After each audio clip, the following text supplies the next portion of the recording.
반갑습니다. 오늘은 설교를 좀 짧게 하겠습니다. 이사야서 1장 2절 말씀.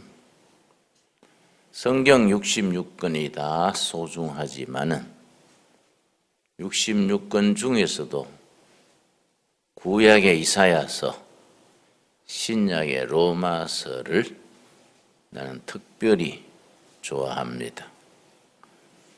이사야서는 66장으로 이루어져 있는 것이 신구약 성경이 66권인 것과 숫자적으로 같습니다. 그런데 그 내용에 있어서도 신구약 성경의 내용과 이사야서 66장의 내용이 아주 흡사합니다. 구약이 39권, 신약이 27권인데 이사야서의 내용으로 볼 때 1장에서 39장까지 구약에 해당하는 장은 책망, 꾸지람, 그리고 하나님께서 심판을 주로 말씀하십니다. 그런데 40장부터 66장까지 27장에 해당하는 그 부분은 전혀 다릅니다. 완전히 다른 저자가 쓴 것처럼 내용이 확 바뀝니다. 그래서 성경학자들 중에는 이사야서 전편, 후편 갈라서 1장서 39장까지 전편의 저자와 40장에서 66장까지 후편의 저자가 다르다. 그걸 제2 이사야서 이렇게 부르는데 제2 이사야서는 내용이 다른 저자가 쓴 것이다. 그렇게까지 얘기한 분도 있습니다만은 나는 그렇게 생각하지 아니하고 전편과 후편의 메시지가 다르다. 전편 1장서 39장까지는 책망, 심판, 하나님의 징계를 주로 말씀하시고 후편 40장부터 66장까지 27장은 용서, 은혜, 위로를 주로 말씀하십니다. 1장 2절 하늘이여 들으라 땅이여 귀를 기울이라 여호와께서 말씀하시기를 내가 자식을 양육하였거늘 그들이 나를 거역하였도다. 하나님은 아버지, 이스라엘 백성은 자녀, 그렇게 비유해서 말씀하십니다. 5절 이사야서 1장 5절 너희가 어찌하여 매를 더 맞으려고 패역을 거듭하느냐. 이렇게 책망과 꾸지람이 나옵니다. 그러면서 하나님께서 이스라엘 백성들에게 대화를 요청하십니다. 하나님이 지금 또 우리들에게 대화를 요청하십니다. 1장 18절입니다. 18절 여호와께서 말씀하시되 오라 우리가 서로 변론하자. 변론하자는 대화하자 그 뜻입니다. 하나님은 우리들에게 대화를 요청하십니다. 대화하자. 변론하자. 대화하면 기적이 일어난다. 무슨 기적이냐? 너희의 죄가 주홍 같을지라도 눈과 같이 희어질 것이요 진홍같이 붉을지라도 양털같이 희게 되리라. 특별히 이사야서 1장 18절은 내 이름이 나오기 때문에 우리 학교 학생 교인들은 반드시 이 말씀을 암송하기 바랍니다. 목사 이름이 나오는데 암송해야 안 되겠습니까? 성은 빠졌어요. 우리 1장 18절 소리 내서 한번 같이 합독 같이 읽겠습니다. 시작. 여호와께서 말씀하시되 오라 우리가 서로 변론하자. 너희의 죄가 주홍 같을지라도 눈과 같이 희어질 것이요 진홍같이 붉을지라도 양털같이 희게 되리라. 아멘 하시지요? 하나님과 우리의 대화를 뭐라고 말할까요? 기도입니다. 기도. 기도는 하나님과 우리와의 대화입니다. 대화가 깊어지면서 기적이 일어납니다. 주홍같이 붉은 죄, 진홍같이 깊은 죄가 다 없어진다. 용서를 받게 된다. 대화가 그런 기적을 일으킵니다. 그런데 40장 가면 완전히 다릅니다. 이사야서 40장 1절. 40장 1절은 앞부분하고는 분위기가 확실하게 180도로 바뀝니다. 40장 1절. 너희의 하나님 이르시되 너희는 위로하라. 내 백성을 위로하라. 다르지요? 앞에는 책망, 꾸지람, 심판 얘기하시는데 40장이 시작되자마자 위로하라. 내 백성을 위로하라. 특별히 위로하라가 히브리 말로 나하무입니다. 나하무, 암미, 내 백성 암미입니다. 그래서 헬라어, 히브리어 성경에서는 시작부터 아주 드라마틱하게 나하무 암미, 위로하라 내 백성을, 완전히 후편에 들어가서 달라집니다. 오늘 본문은 이사야서 58장 9절에서 12절까지를 본문으로 간단하게 생각하려 합니다. 이사야서 58장 9절에서 12절에는 교회 공동체, 신앙 공동체가 가져야 될 4가지 요소를 간결하게 설명해 줍니다. 그래서 이런 부분을 우리가 깊이 읽고 마음에 새겨서 신앙생활의 지침으로, 가이드라인으로, 가이드북으로 삼아야 합니다. 자, 이사야서 58장 9절. 너가 부를 때는 나 여호와가 응답하겠고 너가 부르짖을 때는 내가 여기 있다 하리라.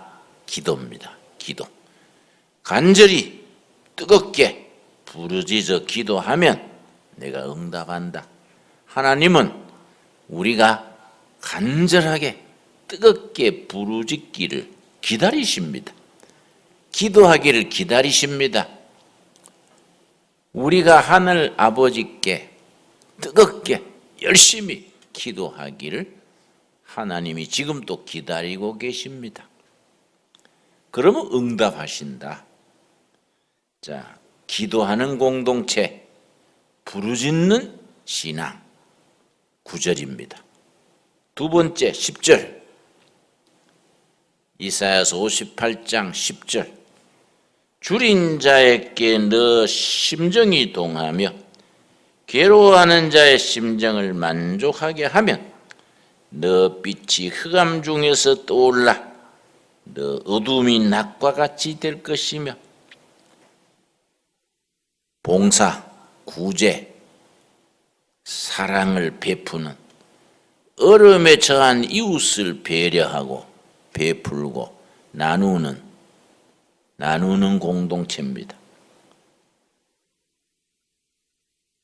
줄인 자에게 영적으로, 정신적으로, 물질적으로 굶주린 영혼들에게 심정을 같이 하며 괴로워하는 자를 네가 위로하고 만족하게 하면 하나님께서 우리에게 흑암 중에 빛을 발하게 하신다.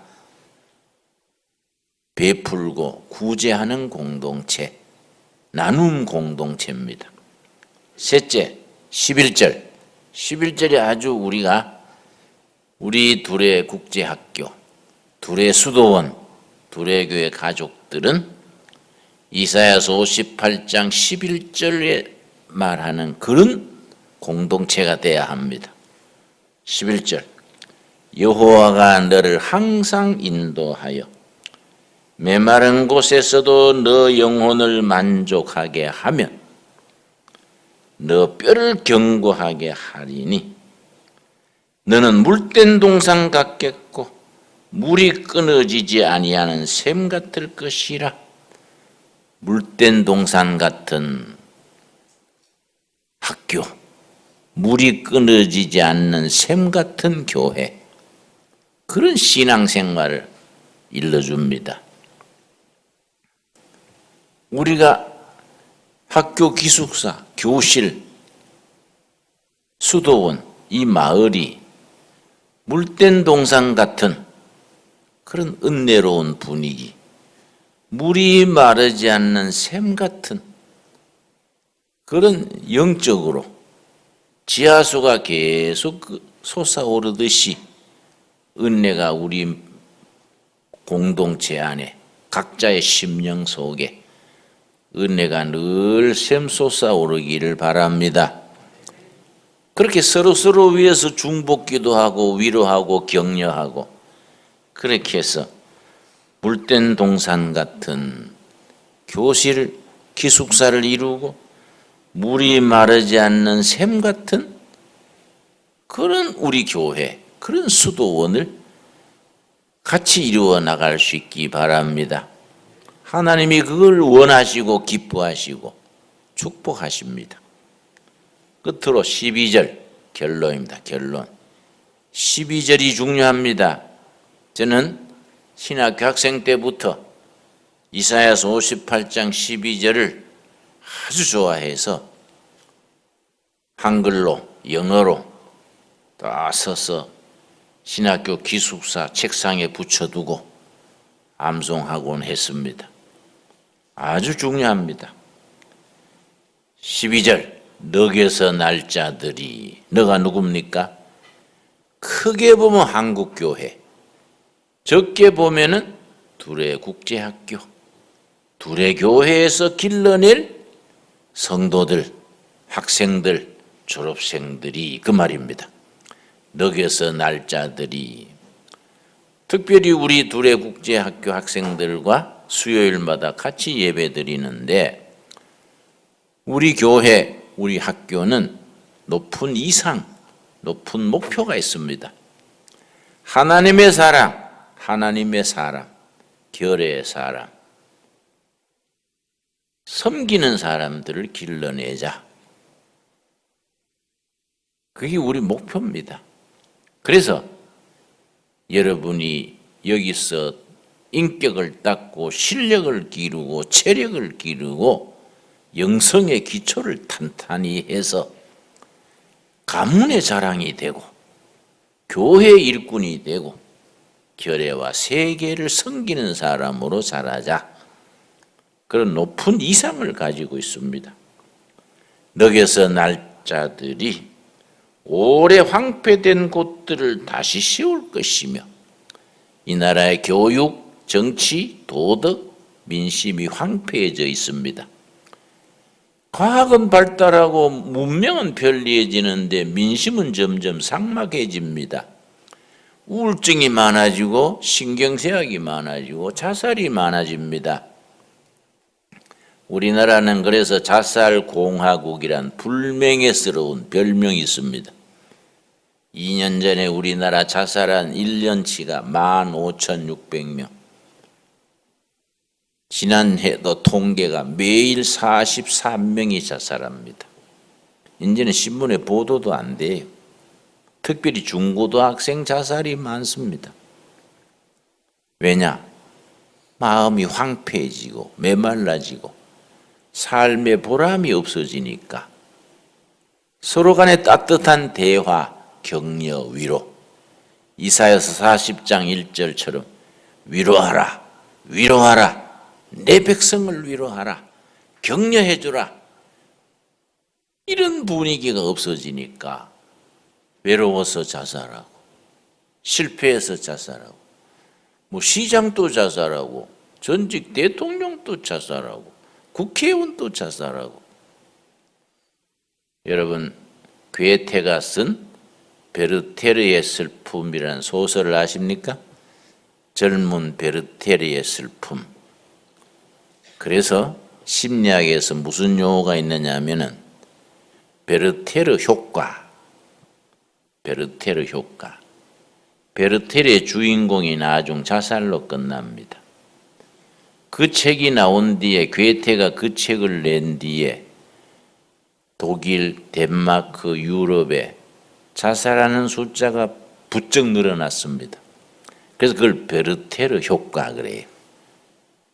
뭐 시장이나 전직 대통령 어른들 중에 자살하는 보도가 나가면 청소년들이 베르테르 효과로 자살하는 숫자가 늘어난다는 게 심리학에 나오는 얘기입니다.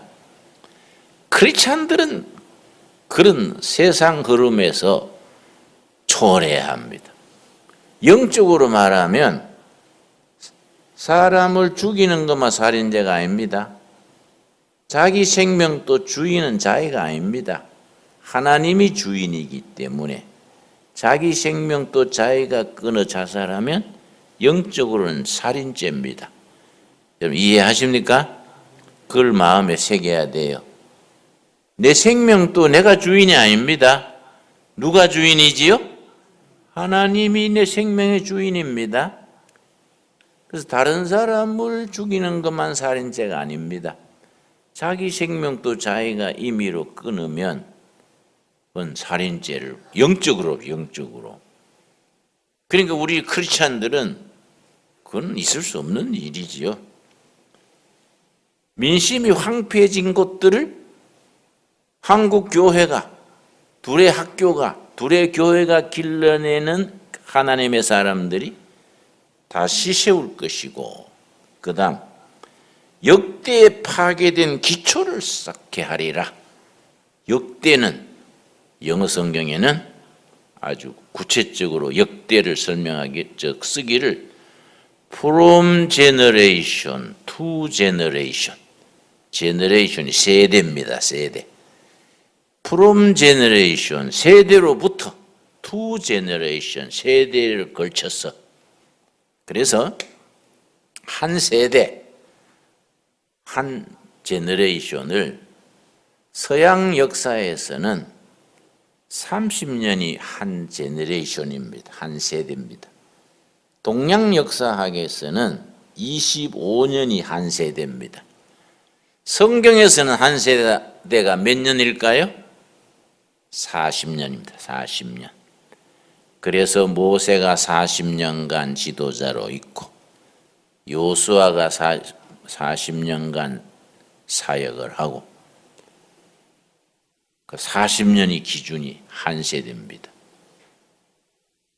그래서 어떤 기준을 하든지 세대에서 세대를 거치면서 병들어 있는 역사의 기초가 있습니다.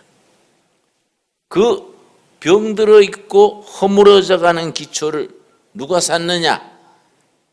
너희 한국 교회가 길러내는 성도들이, 둘의 교회가 길러내는 성도들이, 둘의 학교가 길러내는 졸업생들이 사회에 나가서 병든 세상을 회복시키고 무너져가는 기초, 파운데이션을 다시 쌓고 정말 복지사회, 하나님 섬기는 아름다운 사회, 물이 마르지 않는 샘 같은 가정, 물이 솟아오르는 행복한 사회를 건설하는 데에 일꾼으로 세워라.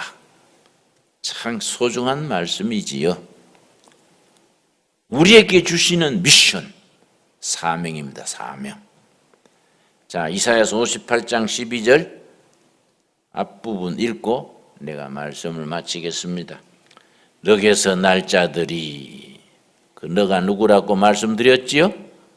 크게는 한국 교회, 좁게는 둘의 교회, 더 좁게는 둘의 국제 학교에서 길러내는 하나님의 자녀들이 오래 황폐된 곳들을 다시 세울 것이며 허물어지고 메마르고 황폐한 곳들을 다시 건설하는 겁니다. 너는 역대에 파괴된 기초를 쌓으리라. 세대를 물러가면서 허물어진 민심의 기초, 정치의 기초, 역사의 기초가 있어요. 파운데이션, 기초를 누가 다시 쌓느냐? 너희 교회가 길러내는 하나님의 자녀들, 둘의 국제학교의 졸업생들이 허물어진 역사의 기초, 파운데이션을 다시 쌓는 일꾼으로 나서야 한다. 여러분 아멘 하십니까? 이게 우리에게 주어진 사명입니다. 사명. 이 사명을 감당하기 위해서 체력을 기르어서 운동하고 실력을 기르기 위해서 교실에서 공부하고 도서실에서 공부하고 영성을 기르기 위해서 채플에 참여하고 수요 예배에 참여하고 또 날마다 큐티 성경 말씀을 짧게나마 공부하는 겁니다. 이 말씀대로 이루어져가는 우리 학교, 우리 교회 수도원을 갖고 갈 수 있기 바랍니다. 기도하겠습니다. 하나님 감사합니다. 오늘 수요일 예배에 우리 둘의 마을 가족들, 수도원 식구들, 둘의 국제학교 귀한 학생들과 함께 예배를 드렸습니다. 부르짖어 응답받는 기도의 공동체를 이루게 하옵시고 상처받은 이웃, 서러운 이웃을 베풀고 나누는 복지 공동체가 되게 하옵소서.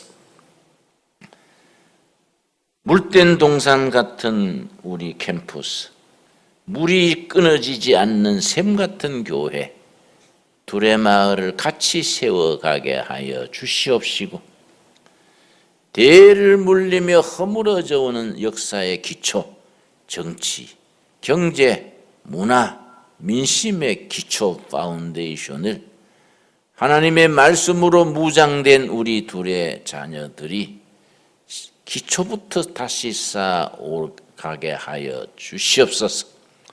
그걸 사명으로 깨달아 교사와 학생들, 학부형들, 그리고 둘의 수도원 가족들, 둘의 마을 식구들 기도하여 부르짖어 응답받게 하시며 서러운 이웃에게 베풀게 하여 주시옵시며 물된 동산 같은 성령 안의 위로와 축복이 행복한 공동체를 이루게 하옵소서.